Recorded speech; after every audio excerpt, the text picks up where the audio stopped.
faltavam apenas 2 dias para a Páscoa e para a festa dos pães sem fermento. Os chefes dos sacerdotes e os mestres da lei estavam procurando um meio de flagrar Jesus em algum erro e matá-lo. Mas diziam: não durante a festa, para que não haja tumulto entre o povo. Estando Jesus em Betânia, reclinando-se à mesa na casa de um homem conhecido como Simão, o leproso, aproximou-se dele certa mulher com um frasco de alabastro, contendo um perfume muito caro, feito de nardo puro.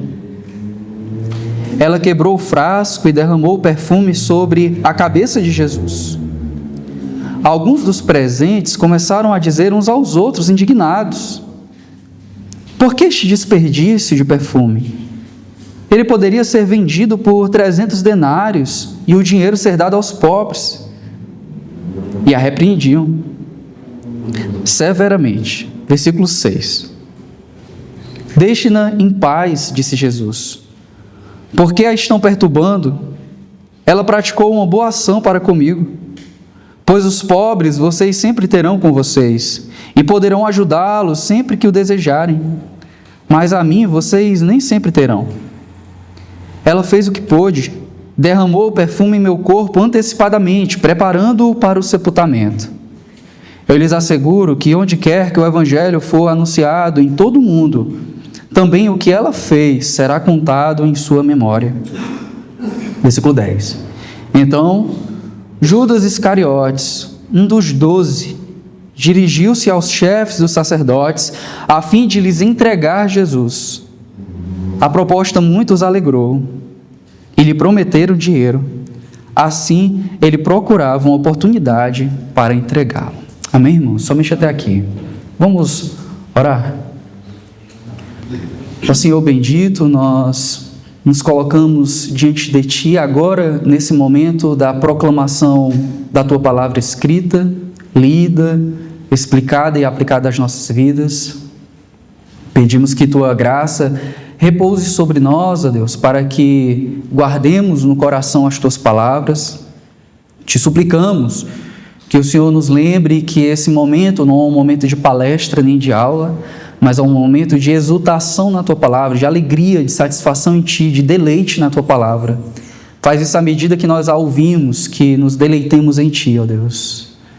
Te bendizemos porque o Senhor já ouviu nossas vozes e já ouvimos a Tua voz nessa manhã, nos cânticos, nas orações, e por Tua graça pedimos que o Senhor continue a falar conosco através dessa pregação, ó Deus.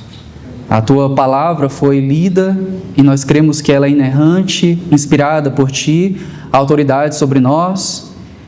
E essa palavra lida já foi a Tua voz audível falando conosco, mas por graça, ó Deus, fala conosco também através da meditação e das reflexões. Em nome de Jesus e para a edificação da Tua igreja, é a nossa oração assim. Amém. Amém. Meus irmãos, a gente chegou então no capítulo 14 do Evangelho de Marcos, nessa série do rei que se tornou servo. E hoje o rei vai ser ungido em Betânia. Se você pegar o tema da pregação de hoje, né, Marcos ele tem uma característica muito interessante, porque ele não precisa fazer nenhum comentário para nos dizer muitas coisas. E quando a gente lê muitos dos textos de Marcos, o tema principal já está óbvio, e aqui também está para nós. Os irmãos devem ter percebido que Marcos saiu daquela tensão entre Jesus e o templo, que foi até o capítulo 13, capítulo que nós finalizamos domingo passado, e agora Marcos vai começar a nos trazer as cenas específicas da paixão de Jesus. Aquilo que antecede a prisão, o julgamento, a condenação, a crucificação, morte e ressurreição de Jesus. Esse agora é o tema, meus irmãos. Do capítulo 14 até nós terminarmos o capítulo 16, tudo vai permear diretamente em torno disso. Tudo vai se rodear ao tema da crucificação de Jesus. Amém? Então, começando agora essa nova e última sessão do livro de Marcos, esse evangelista, ele nos traz a cena em que Jesus é ungido em Betânia. Veja que o texto, ele é mais um dos, você deve lembrar disso, eu já falei em outros momentos, um dos sanduíches marcanos. O que é um sanduíche? Pão, recheio, pão, não é? Você deve estar familiarizado. Aqui o texto é organizado da mesma forma. Existe uma camada onde nós somos apresentados acerca de uma trama para matar Jesus. Aí Marcos insere a situação em que a fé de uma mulher, que até então não é nominada, é apresentada quando ela unge a cabeça de Jesus. E novamente, lá nos versículos 10 e 11, aquela mesma fatia de pão do começo é inserida, onde uma nova cena de trama é apresentada, agora com Judas Iscariotes liderando essa trama. Essa ferramenta que Marcos utiliza de preparar sanduíches de temas faz com que os temas do meio sejam aqueles que nos chamam a atenção. E eles são enfatizados exatamente porque eles são contrapostos a situações totalmente contrárias nesses extremos. Então, enquanto no núcleo desse texto nós temos a fé dessa mulher, nos extremos nós temos a traição e a emboscada de homens. Amém? É importante nós pegarmos alguns elementos desse texto, mas como eles estão dispostos à medida que nós temos os versículos, eu vou trabalhar versículo com os irmãos, amém? Vamos lá para o versículo 1 do capítulo 14. Diz o texto para nós que faltavam apenas 2 dias para a Páscoa e para a festa dos pães sem fermento. Aqui Marcos está localizando no tempo a cena que nós temos diante de nós. Ele está dizendo que faltam apenas 2 dias para a Páscoa. Muito provavelmente aqui é a quarta-feira. Você deve lembrar que Jesus foi morto na sexta-feira. Então só faltam 2 dias para a morte de Jesus. Marcos, que geralmente não faz isso, localizar dia e espaço, dia e local, começa a fazer isso muito agora nas cenas finais de Jesus, enfatizando também a historicidade da morte de Jesus. Jesus de fato morreu, amém?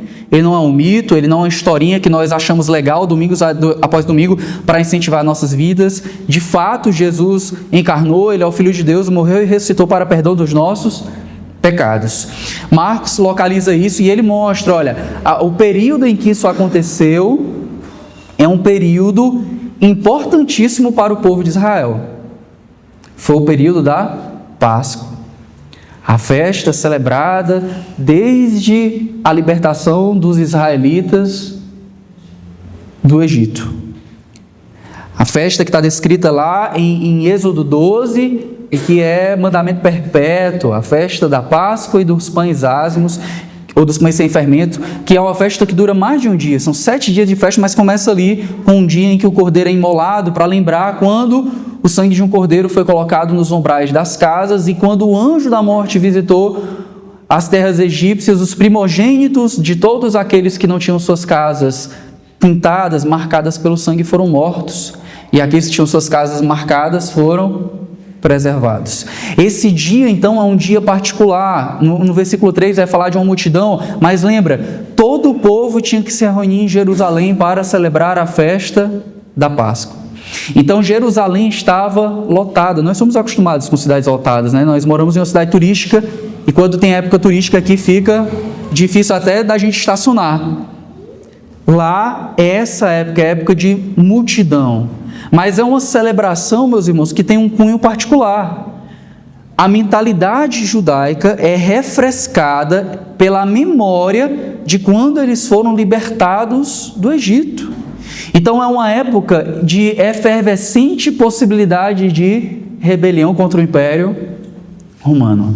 Nessa época, personagens importantes daquela região estão para a festa da Páscoa, como o governador Pôncio Pilatos e como o tetrarca daquela região, que é Herodes. Por isso, mais lá na frente, quando Jesus se deparar diante das autoridades, nós veremos figuras como a figura de Pôncio Pilatos e a figura de Herodes, porque eles vão lá para demonstrar a força estatal, levam suas guardas e também para demonstrar um pouco da paz romana, que era a conivência com práticas dos povos escravizados. Então veja, esse povo está ali reunido. E muitas das pessoas que estão ali para a Páscoa são pessoas que gostam de Jesus, que já tiveram contato e que de alguma forma simpatizam com o ministério, com a pessoa de Jesus. Para nós, como cristãos, quando Marcos faz esse registro, também nos traz ao coração a lembrança de que Deus está orquestrando a morte do seu Filho também na festa de Páscoa. E que embora aquelas pessoas estejam se preparando para fazer as suas refeições nas suas casas, sacrificando um cordeiro como qualquer outro, o próprio Pai, o Senhor Deus, está sacrificando o seu próprio primogênito, para que todo aquele que nele crê não pereça, mas tenha a vida eterna. Marcos está localizando aqui então a festa judaica e localizando também o Cordeiro Pascal da igreja. Amém, irmãos? Vamos continuar o nosso texto. E diz também que os chefes dos sacerdotes e os mestres da lei estavam procurando um meio de flagrar Jesus em algum erro e matá-lo. A ideia aqui, primeiro de Marcos, é que ele especifica quem são os inimigos de morte de Jesus. Marcos tem um cuidado literário para que não transpareça uma ideia equivocada que se difundiu até na igreja, meus irmãos, e que hoje, num período de antissemitismo tão flagrante, é reforçado por alguns, e que o texto bíblico de várias formas evita, a linguagem de que os judeus mataram Jesus. Marcos, ele é bem específico. Ele nem diz que são os fariseus, embora muitos dos mestres da lei fossem fariseus. Ele nomina como os chefes dos sacerdotes e os mestres da lei. O que é que eles estavam querendo fazer? O que é que eles estavam maquinando, inclusive naquela quarta-feira? Uma forma de pegar Jesus em dolo e, capturando ele em dolo, matá-lo. Essa era a vontade deles. Mas olha o versículo 3, que interessante, irmãos. Isso torna o nosso texto mais dramático quando nós vamos lá para o versículo 10. É porque diz assim, ó: mas eles diziam, não durante a festa, para que não haja tumulto entre o povo. Ou seja, eles, embora quisessem pegar Jesus em dolo, capturá-lo e matá-lo, eles não queriam realizar isso durante a festa, porque como Jerusalém estava em efervescência pela presença das multidões, dos peregrinos, e muitos dos peregrinos eram simpatizantes de Jesus, matar Jesus durante a Páscoa poderia se tornar algo difícil de controlar. Poderia se tornar algo em que a reação do povo fosse contra os principais sacerdotes e mestres da lei. Eles não tinham, queridos irmãos, um artifício, uma justificativa ainda para realizar aquilo durante a festa, porque quando eles pesavam isso com a possibilidade de tumulto, eles desistiam. Mas vamos antecipar algo. Judas, um dos 12, vai aparecer como a personagem do ciclo íntimo de Jesus, que vai conseguir viabilizar o plano dos principais sacerdotes e mestres da lei. Eles não querem causar tumulto. E de dentro do corpo dos discípulos, dos apóstolos, vai aparecer um que vai dar a situação adequada. Vocês não vão precisar capturar Jesus. Vocês não vão precisar enviar soldados e numa batalha capturar Jesus e de repente gerar uma confusão. Um dos 12 vai entregar Jesus. E como eu falei, isso começa a trazer a trama da traição de Jesus.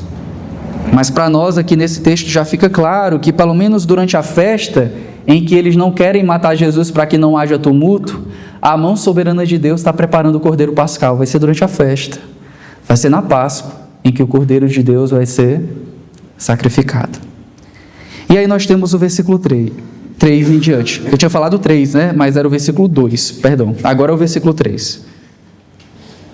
Estando Jesus em Betânia, reclinado à mesa na casa de um homem conhecido como Simão leproso, aproximou-se dele certa mulher com um frasco de alabastro, contendo um perfume muito caro, feito de nardo puro. Ela quebrou o frasco e derramou o perfume sobre a cabeça de Jesus.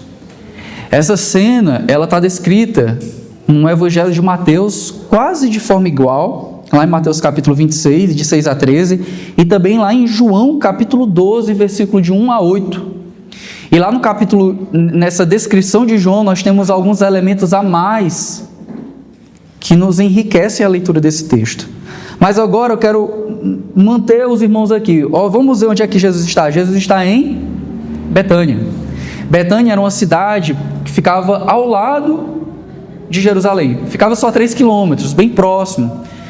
Muitas das pessoas que peregrinavam até Jerusalém não ficavam diretamente em Jerusalém, mas ficavam ao redor e iam para Jerusalém na ocasião específica da festa da Páscoa. Jesus está lá e diz aqui o nosso texto que ele está numa situação de refeição, porque ele está reclinado à mesa na casa de um homem conhecido como Simão o leproso. Não significa que aquele homem fosse ainda leproso, porque senão aquela reunião de jantar seria cerimonialmente impura. Mas provavelmente Simão o leproso era um dos discípulos de Jesus que ficou conhecido porque ele antes era leproso. Então aqui é um qualificador, é uma forma de falar. Vocês todos nós temos alguém, né? O Zé da bodega, né? Alguém que é conhecido por todos. E ele está falando aqui de Simão. E por Simão era um nome muito comum, irmãos. Igual antigamente já foi Raimundo, Antônio, agora está voltando aos Tones, né? Quando a gente estiver mais velho e os Enzos tiverem crescido, né? Os Enzos. Então, tem nomes comuns. E aqui era Simão. Simão era bem comum. E para dizer quem era esse Simão, ele disse que era Simão o leproso. Um personagem conhecido, mas eu quero que você guarde isso, porque Betânia não é a cidade principal. No festivo pascal, a cidade principal era Jerusalém. Jesus vai para uma refeição na semana da Páscoa, na quarta-feira, em uma casa em Betânia, de um homem que outrora era cerimonialmente impuro, mas que fora curado, e que ele ainda é conhecido como Simão o leproso. Vamos continuar. E aproximou-se dele certa mulher. Meus irmãos, nos costumes judaicos da época, e a gente pode até falar dos costumes extra-judaicos também, durante uma refeição em que muitas vezes estavam só os homens ali presentes, nesse tipo específico aqui de refeição, que não era uma refeição familiar, a entrada de uma mulher que não fosse aquela que serve à mesa era tida como uma falta de decoro. Então já há uma quebra de protocolo aqui, já há algo que geraria naqueles homens presentes uma certa inconveniência, um certo desprezo. E o que essa mulher faz? Diz que essa certa mulher, e cá entre nós, meus irmãos, nós sabemos que essa mulher, lá em João diz que é Maria, a irmã de Lázaro. Diz o nosso texto que ela entra com um frasco de alabastro, contendo um perfume muito caro, feito de nardo puro. Daqui a pouco eu me detenho nisso. Mas veja, essa mulher chega, quebra o decoro, o que, na perspectiva de Jesus, não é quebra de decoro nenhuma, né? Os costumes de Jesus muitas vezes não se alinham com os costumes da cultura, nem com os costumes judaicos. Então não é escândalo para ele, talvez seja escândalo para os seus discípulos, que ainda estão em aprendizado, mas essa mulher entra, e essa certa mulher compõe uma tríade aqui, que Marcos já usou várias vezes ao longo dessas exposições. Você deve lembrar que em vários momentos Marcos compõe cenários dos que estão de fora, dos que estão dentro. Não é verdade? E muitas vezes os que estavam fora eram de fora mesmo, eram pessoas interessadas em Jesus, mas que ainda não eram discípulos. E as que estavam dentro eram pessoas interessadas em Jesus e que eram discípulos. Aqueles que só olhavam, que passavam, e aqueles que realmente faziam parte do círculo de Jesus. Mas agora Marcos usa elementos diferentes. Ele está mostrando que os que estão dentro, para o mundo, não para Jesus, são como os que deveriam estar fora. Jesus está na cidade que não é a principal, na casa de um homem que muita gente escolheria não estar, e recebendo a sua presença, daqui a pouco para ungí-lo, para prepará-lo para o sepultamento, uma mulher que quebra o decoro da sala e que faz algo que para aqueles homens é escandaloso. Muitas vezes, meus irmãos, nós devemos ser lembrados disso como igreja, de que o círculo íntimo de Jesus, dos que estão dentro, para o mundo, vão ser aqueles que eles julgariam que deveriam estar fora. Eles vão olhar para você e dizer, você já deve ter ouvido isso, né? Quem você pensa que é? Para achar que é salvo e eu não sou, né? Porque eles acham você mais pecador, mas eles acham que você se acha menos pecador. E a situação não é essa. A situação é que nós somos salvos pela graça e nós somos os mais miseráveis dos pecadores. Sempre vai haver entre nós pessoas distintas, aquelas que são as menos importantes. Marcos está enfatizando algo que nós não podemos terminar o livro de Marcos sem guardar no nosso coração, de que o reino de Jesus é um reino diferente, de um rei diferente, e a ordem desse reino é invertida, de tal forma que os últimos serão os primeiros. Que esse reino é um reino onde crianças, que naquela época eram marginalizadas, elas têm importância dentro do reino. De que mulheres que naquela sociedade eram marginalizadas, somente no Evangelho de Marcos, pelo menos 15 delas são apresentadas em um cenário extremamente positivo e de fé. E agora Marcos está reunindo essas figuras e mostrando que é nessa situação de fé encontrada, em Betânia, na casa de um ex-leproso, e vindo de uma mulher. E essa mulher traz para o nosso texto, meus irmãos, e para nós algo muito significativo. Vamos ler o texto. Certa mulher, que a gente já sabe que é Maria, com um frasco de alabastro. Frasco de alabastro, meus irmãos, era um frasco, digamos assim, de pedra, tá? Branco, rosado, poroso, onde se guardava perfumes. E esse frasco de alabastro continha um perfume muito caro, diz o texto, feito de nardo puro. Então, Marcos aqui, quando a gente tem esse texto no grego, Marcos até meio que se atrapalha nas palavras gregas para querer demonstrar para nós que esse perfume é muito caro. É um frasco de alabastro contendo um perfume muito caro. E ele é como se fosse redundante, porque a intenção dele é mostrar, ó, aquele perfume ali é extremamente caro. A gente vai ver daqui a pouco que os homens presentes na situação relatam que aquele perfume custava 300 denários. Um denário era um dia de trabalho, era uma diária. Então, esse perfume muito caro, sabemos por essa quantia que ele custava pelo menos um ano inteiro de trabalho. Se você fosse basear aí pela diária de um pedreiro de R$150, calcule vezes todos os dias úteis do ano. Se você fosse basear pelo salário mínimo, a gente tem aqui um perfume que nos dias de hoje custaria entre 15 a 20 mil reais.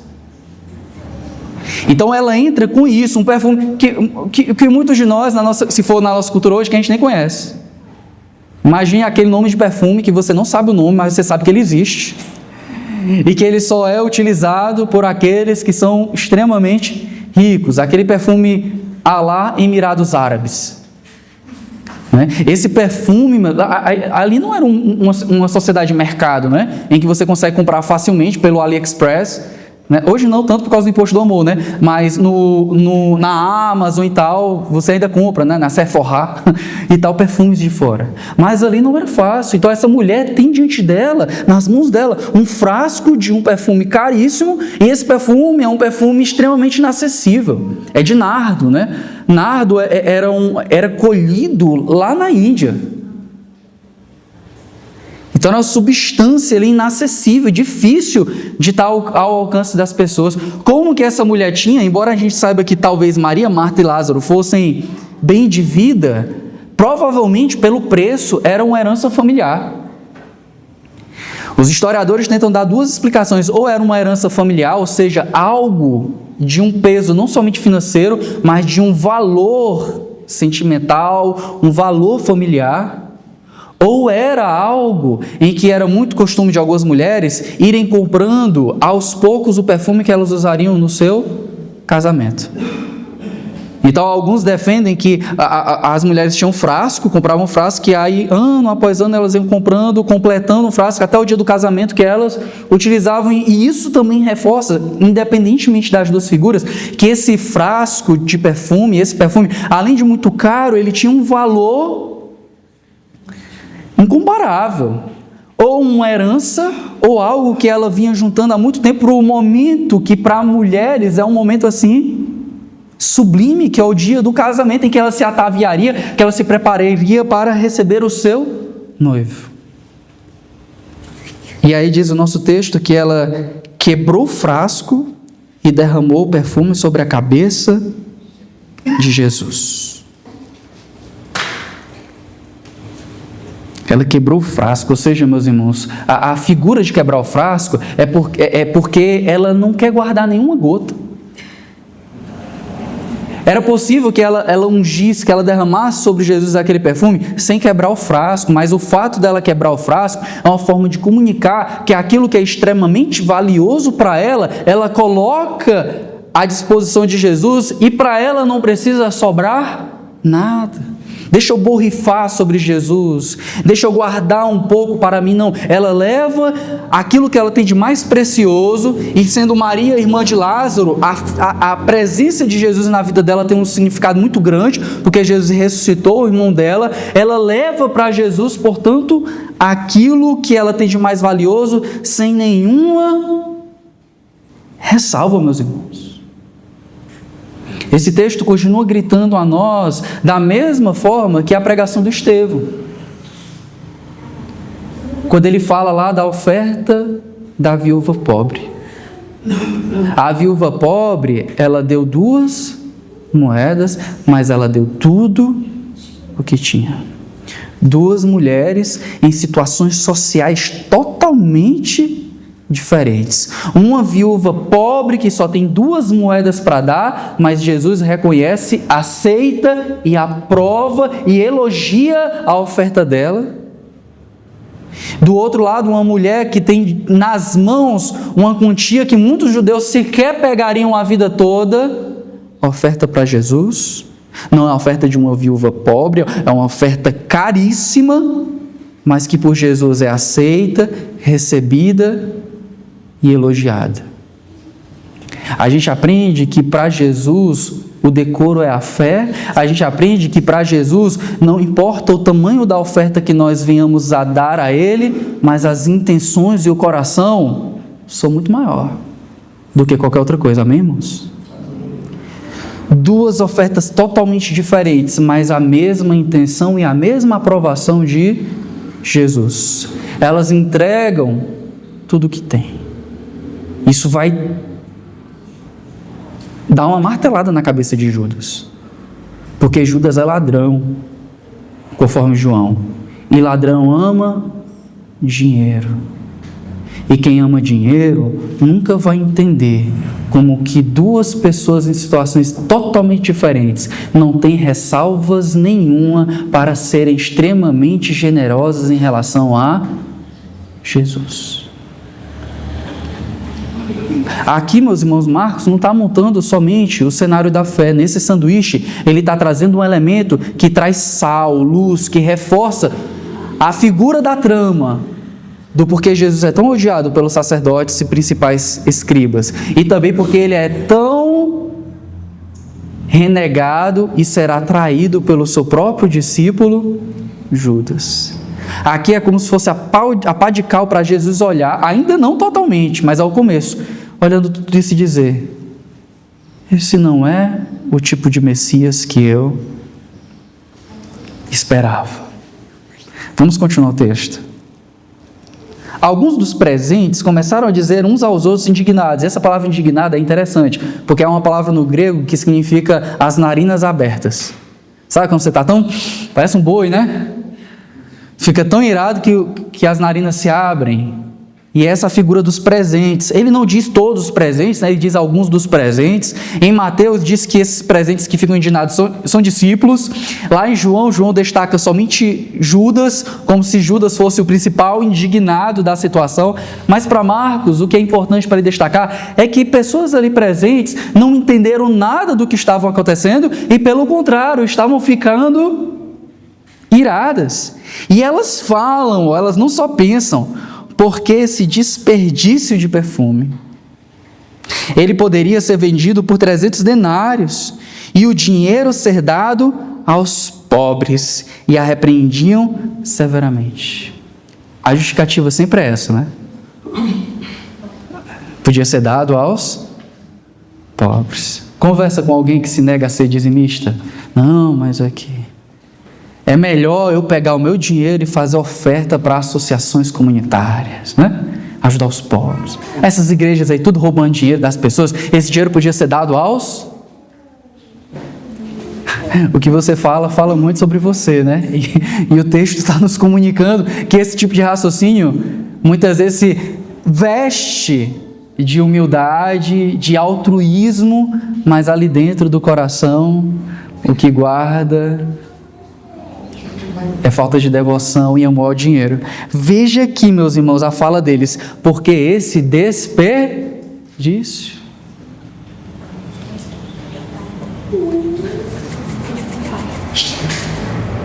Ele poderia ser vendido por 300 denários e o dinheiro ser dado aos pobres. E eles estavam repreendendo a mulher. E olha o que diz o texto para a gente.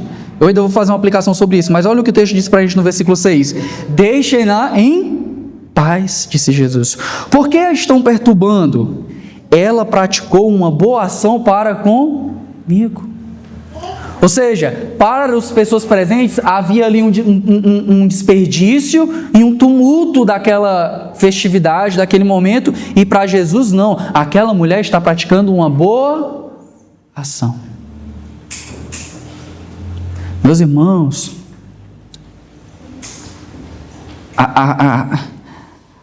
as pessoas vão olhar para muitos dos nossos comportamentos de sacrifício para Jesus e vão dizer, isso é um desperdício. Eles vão pegar um jovem, uma jovem que defende a sua fé na universidade com mente brilhante, com grandes capacidades, e um ateu, por exemplo, alguém que não é cristão, vai dizer que desperdício de inteligência. As pessoas vão ver, de repente, você ofertando para a igreja perseguida, ofertando para agências missionárias, ofertando para a obra do Senhor, e vão dizer que desperdício de dinheiro. Mas da ótica de Jesus por que vocês estão perturbando os meus pequeninos? Eles estão fazendo uma boa obra para comigo. Aí Jesus diz, olha, acerca dos pobres, vocês sempre terão com vocês e poderão ajudá-los sempre que o desejarem, mas a mim vocês nem sempre terão. E esse texto aqui é muito marcante, queridos irmãos, porque Jesus, ele está se colocando aqui. Veja, agora há pouco alguém perguntou para Jesus, Senhor, qual é o maior mandamento? E Jesus diz, amar a Deus sobre todas as coisas e amar ao próximo como a si mesmo. E quando eles olham o uso daquele perfume que poderia ser usado para amar o próximo, e ela está derramando para Jesus, Jesus diz, olha, os pobres vocês sempre terão entre vocês, mas a mim vocês nem sempre terão. Quem lê isso, meus irmãos, no primeiro século, e principalmente se for alguém de tradição judaica, um judeu, ele vai olhar isso e vai achar estranho. Porque ele vai dizer assim, como que algum ser humano diz, deixai aos pobres? Deixai a mim antes dos pobres. Quem nesse mundo tem a posição de poder dizer, antes de dar aos pobres, não é ilícito se der a mim? Porque a ordem do mandamento é clara, é amar a Deus sobre todas as coisas e o próximo como a ti mesmo. Se você deixa de amar o próximo,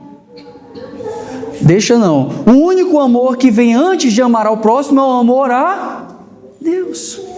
Quem lê esse tipo de texto ou está presente e ouve a afirmação de Jesus, inevitavelmente qualifica Jesus como aquele igual a Deus. Os pobres sempre terão entre vocês, mas a mim nem sempre terão. Ou seja, não é errado ela ofertar primeiramente para mim.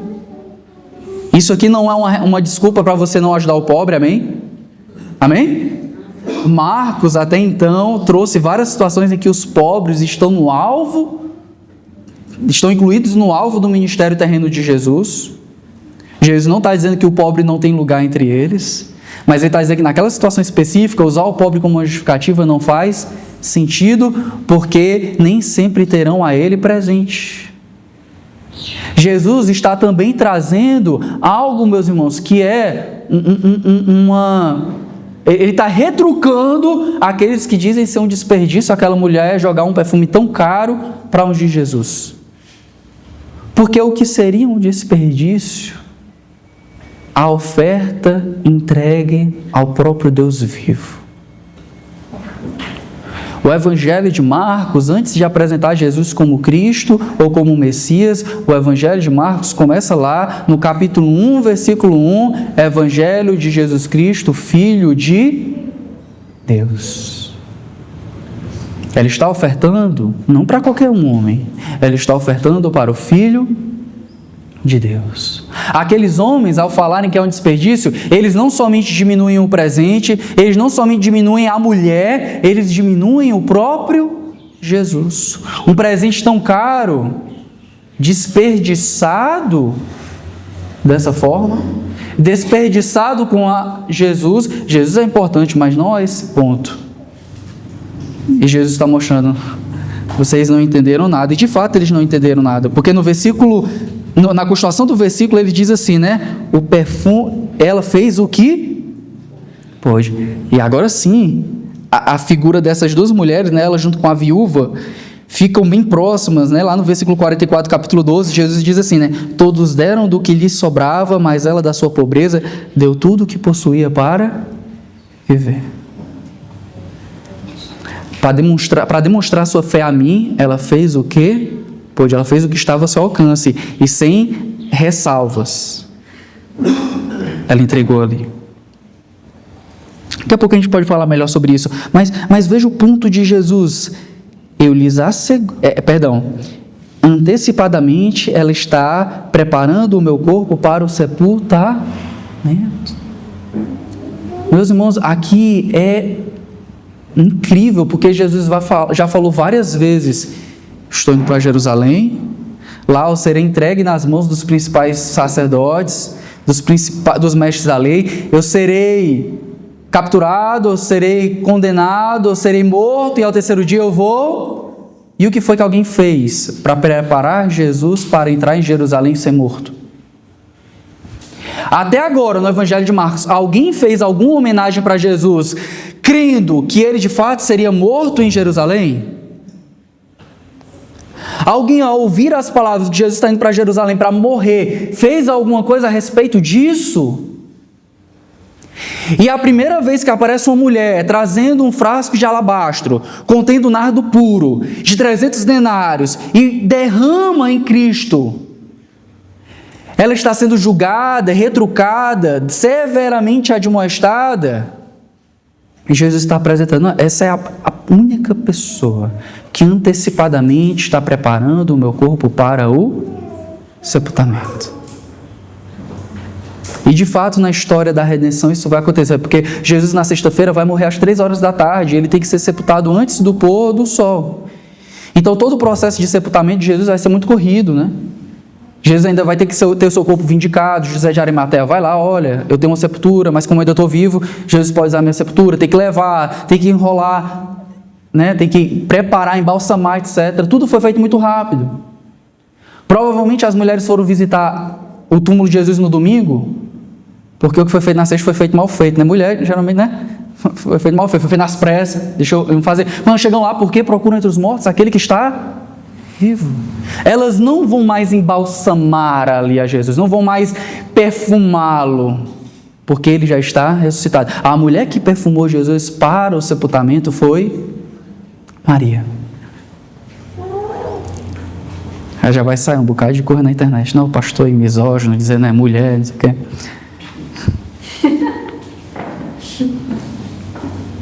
Preparando para o sepultamento. Aí o versículo 9, eu lhes asseguro que onde quer que o evangelho for anunciado em todo o mundo, também o que ela fez será contado em sua memória. Então aqui a gente tem, irmãos, o contrário do julgamento daqueles homens. Eles querem apagar aquela mulher, eles querem apagar aquilo que ela fez, eles querem diminuir. Jesus diz: olha, onde quer que o evangelho for pregado em todo o mundo, o que essa mulher fez será registrado em sua memória. Duas coisas. Primeiro, olha a dimensão do que significa pregar o evangelho para Jesus.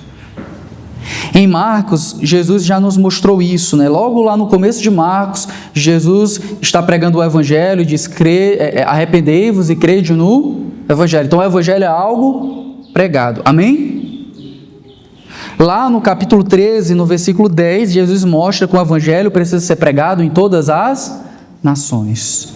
Com a realidade do templo sendo desfeita e a realidade da igreja surgindo, a igreja vai ser a nova casa de oração para todos os povos, para todas as nações. E agora Jesus diz que esse evangelho proclamado, ele é um evangelho que envolve elementos nessa narrativa. E envolve também a inclusão do evento da morte e da ressurreição. O evangelho são boas notícias não de prosperidade, o evangelho são boas notícias não de encorajamento, o evangelho são boas notícias da parte de Deus de que Ele enviou o seu Filho para morrer por nós, pecadores, e a sua morte foi aceita por Deus. Ele ressuscitou ao terceiro dia e comprou para si um povo, a sua noiva, a sua igreja, amém? E um dia Ele voltará, e Jesus está mostrando isso. Olha, onde vocês contaram o evangelho em todo o mundo, quando chegarem nas cenas precedentes da paixão, o que essa mulher fez será contado em sua memória. Não essa mulher, porque Marcos, ele sabe que é Maria, mas ele não registrou o nome dela para não haver uma confusão na cabeça da igreja de que Jesus está ressaltando a pessoa para além dos seus atos. Não, Jesus está ressaltando isso porque isso daqui é uma referência para nós, meus irmãos. O modelo de oferta, um modelo de adoração, um modelo de louvor a Deus é um modelo em que nós entregamos tudo ao nosso Senhor Jesus Cristo. E a figura em que isso é apresentada a nós é a figura dessa mulher que entregou aquilo que lhe custava de mais caro, para nos lembrar acerca do seu ato. E aí diz o versículo 10, então, Judas Iscariotes, ou seja, foi por causa disso, irmãos. Essa foi a gota d'água. Como assim?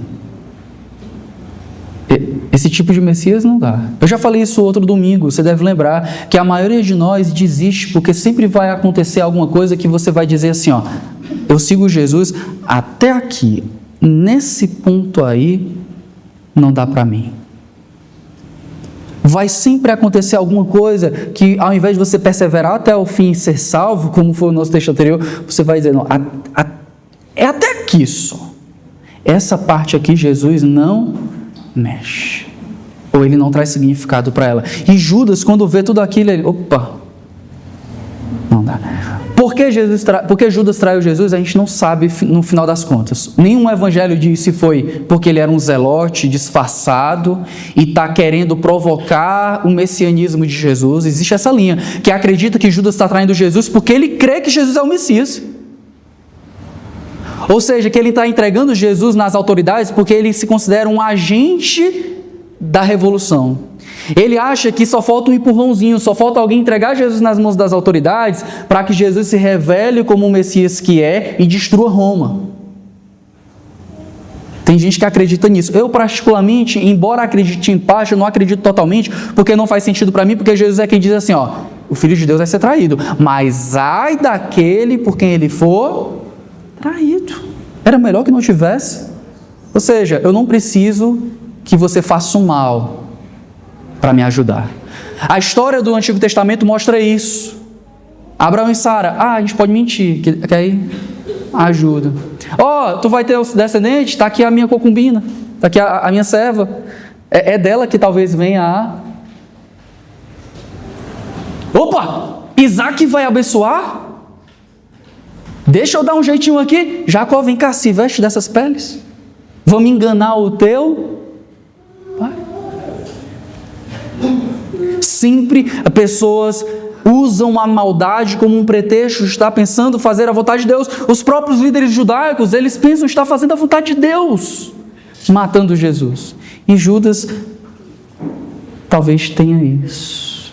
Ou talvez, meus irmãos, pelo que o texto indica, né, eu falei que a gente não sabe com certeza, mas que para Judas, Jesus está se revelando um tipo de Messias que não se ajusta aos seus olhos acerca do que significa ser o Messias.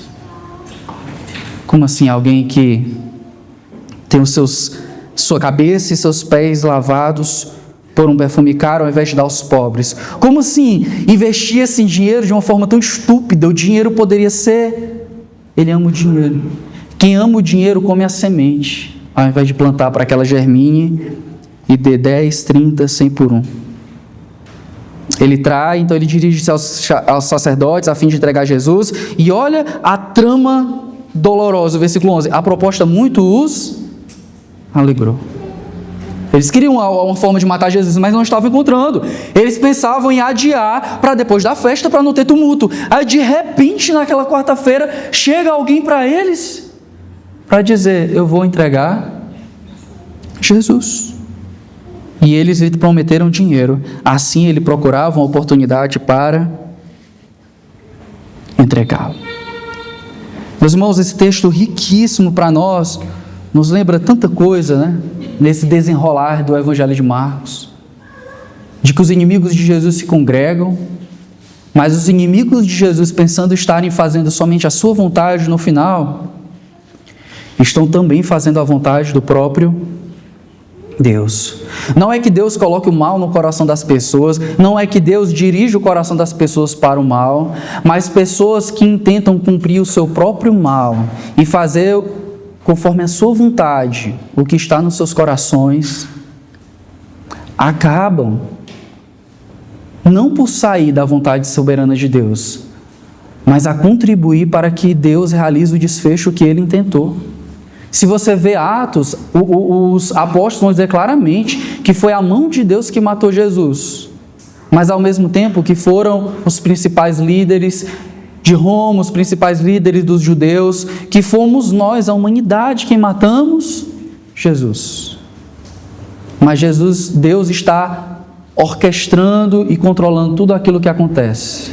Jesus vai morrer na Páscoa, não conforme o plano daqueles homens, mas primeiramente conforme o plano de Deus. Jesus é esse, meus irmãos, que veio não para reinar sem morrer, mas antes de ser coroado, é aquele que veio para se entregar no madeiro para a morte da sua igreja, amém, irmãos? Ele está chegando ali, muita gente tem expectativa de que ele reine sobre Roma e triunfe naquela festividade, nessa expectativa de que ele se torne um rei sem antes se entregar e servir os seus. Mas ele vem dizendo o tempo todo: eu vou morrer em Jerusalém. E ele vai chegar lá e vai morrer para perdão dos nossos pecados. Ele vai entrar na casa dessas pessoas e Jesus vai nos lembrar que Ele é aquele que vive nas nossas casas também. De que nós podemos falar, assim como aquele discípulo de Jesus, de que nós não somos dignos de que entre na nossa morada, mas se Ele disser uma só palavra, nós seremos salvos. Ou tem alguém aqui na nossa igreja que possa dizer assim: minha casa é digna de que Jesus entre? Não temos, queridos irmãos, mas Jesus está lá, amém? Porque Ele nos tem chamado, Ele nos tem santificado, Ele nos tem abençoado. Seja como aqueles que moram em locais que não são lembrados por ninguém. Seja como aqueles que já foram alguma coisa, como Simão o leproso. Seja como aqueles que as pessoas julgam que não deveriam estar presentes, como uma certa mulher. Mas o chamado do Evangelho é que estejamos presentes diante de Jesus, em oferta de louvor, ainda que nos custe tudo, amém, irmãos?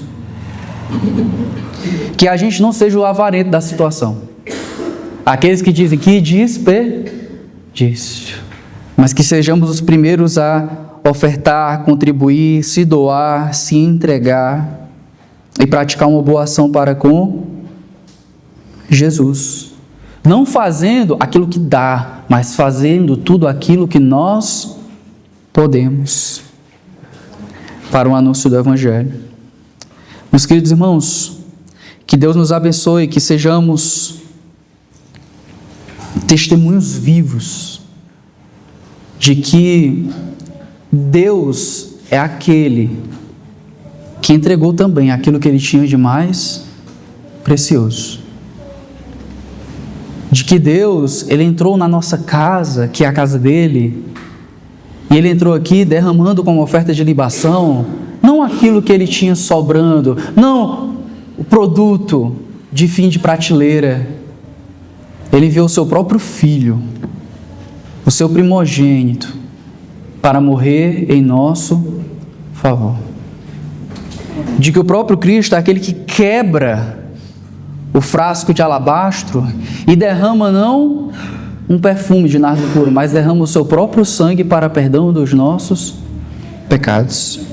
Que nessa manhã nós lembremos que a oferta que ofereceu a Deus, a oferta que Ele ofereceu a Deus é uma oferta perfeita, aceitável, e por isso nós podemos estar aqui hoje, nessa manhã de domingo.